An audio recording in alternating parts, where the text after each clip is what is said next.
Thank you very much, Mr Deputy Speaker, and I'm very pleased to speak on this motion, which I seconded with the member for Fowler, and I congratulate the member for Fowler for moving it and also his long-standing advocacy for the cause of human rights in Vietnam, and that are very close to his heart, as it is to mine and to the hearts of many members across the House.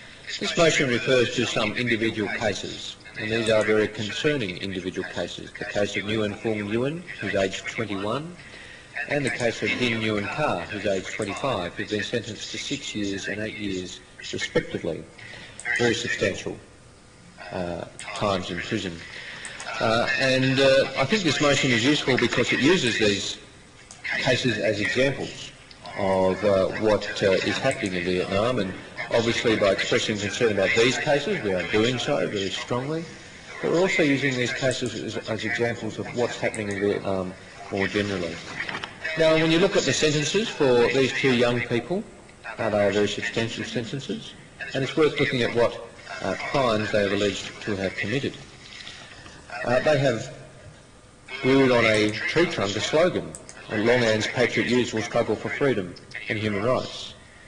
They've glued on the wall a flag with a slogan, 1890 to 1920, National Flag of Great Vietnam. They have publicised pictures and pamphlets calling into question the actions of the government and the Vietnamese Communist Party. Now, these are not things which anybody should be imprisoned for a day, let alone 6 years or 8 years. These are people who are going about their business, exercising their rights to freedom of expression, which every single human being should hold. It's a right that the Vietnamese government has previously recognised. The Vietnamese government is a signatory, Vietnam is a signatory to the Universal Declaration on Human Rights. Article 19 states everyone has the right to freedom of opinion and expression. This right includes the freedom to hold opinions without interference and to seek, receive and impart information and ideas through any media, regardless of frontiers. Very clear statement of the rights of the people of Vietnam, which the government of Vietnam has recognised by signing the Universal Declaration on Human Rights. Now, as I say, these two cases are concerning, they're deeply disturbing, and it's appropriate that this motion be considered today because the Australia-Vietnam Human Rights Dialogue is underway today, and it's appropriate that this House express this very strong view on this day so that the government of Vietnam can be under no illusions just how concerned members of the Australian Parliament are, not only about these two cases, but about the rights of human rights of Vietnamese people up and down Vietnam. Now, of course, dozens of activists have been jailed since there was a crackdown on the freedom of expression in late 2009. Most people would, I think, correctly reach the conclusion that the government of Vietnam was very concerned about events in the Middle East, the Arab Spring, as one-party states were around the world. Concerned that the sorts of examples we were seeing in the countries of the Middle East would spread. Now, there's various ways you can deal with things like that, and unfortunately it appears the government of Vietnam have chosen to deal with that threat from their point of view by not liberalising, not making things better, but by making things worse. And that's something which we cannot abide. It's true to say, and it should be recognised, the government of Vietnam has over recent years introduced some economic reforms. They're good economic reforms. They have unleashed the power of the market. They've unleashed the power of entrepreneurism to a certain degree. And the Vietnamese economy has benefited from that. Vietnamese people have benefited from that. But that is nowhere near enough. If you're going to liberalise the economy, you need to liberalise society as well. Now, this is not to say that the Australian government would dictate to the government of Vietnam how it should run its country or should do its business. But it is right that the Australian Parliament very strongly express the view that the human rights of the people of Vietnam should be protected and promoted and enhanced. We need to do this not because it is our right, but because it is our obligation. Because the people of Vietnam need somebody to speak on their behalf. The people of Vietnam need somebody to speak up for them. And here in this home of democracy in Australia, it's perfectly appropriate that we do so. We've done so before. There have been motions moved in the House before by the member for Fowler, myself and other honourable members. We've signed, I remember the member for Fowler signing with me, a declaration in support of human rights in Vietnam. Back, I think it was in 2006, which we organised in support of the efforts of the pro-democracy group in Vietnam. That pro-democracy group is represented here in the Parliament today in the form of representatives of Bloc 1706. And I recognise their attendance here today.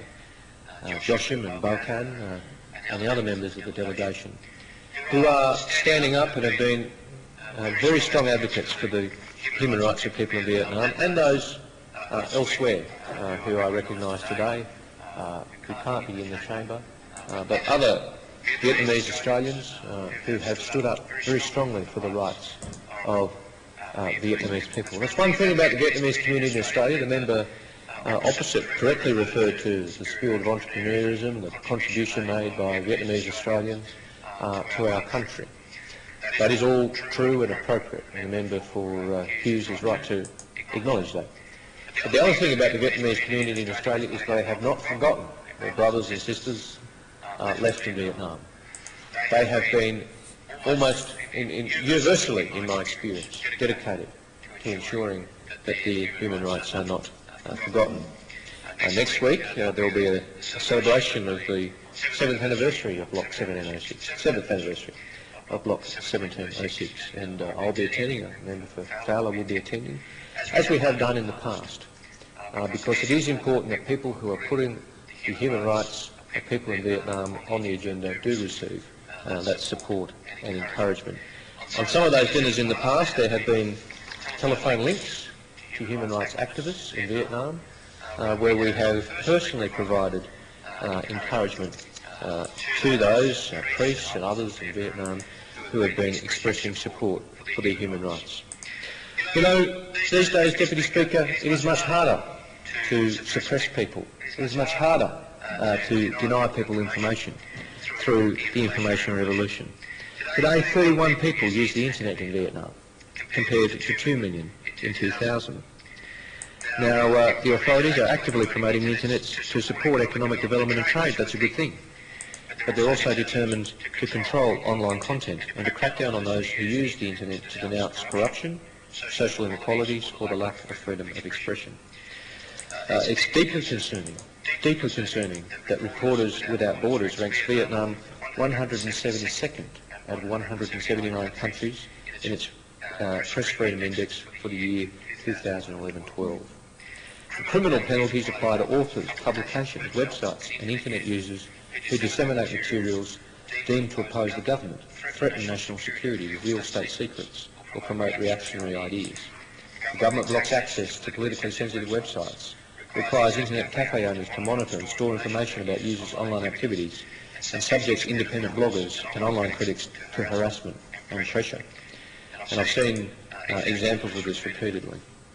So far, in 2013, at least 46 activists have been convicted of anti-state activity and sentenced to often lengthy jail terms under what rights groups say are vaguely defined articles of the Penal Code, most of which are contained in Article 88 of the Criminal Code on anti-state propaganda, which carries prison terms of up to 20 years. 20 years. So this is deeply concerning. I've met, as I've said, many Vietnamese Australians who have been courageous in fighting the cause of democracy, both in Vietnam. Some of them have suffered great hardship, time in prison and time where they've been forcibly separated from their loved ones, and they've continued that fight here in Australia. And it's a fight which they will continue, and we will continue to support them, because, as I say, it is right and appropriate that the government of Vietnam be under no illusions as to how strongly members of the Australian Parliament feel about these matters.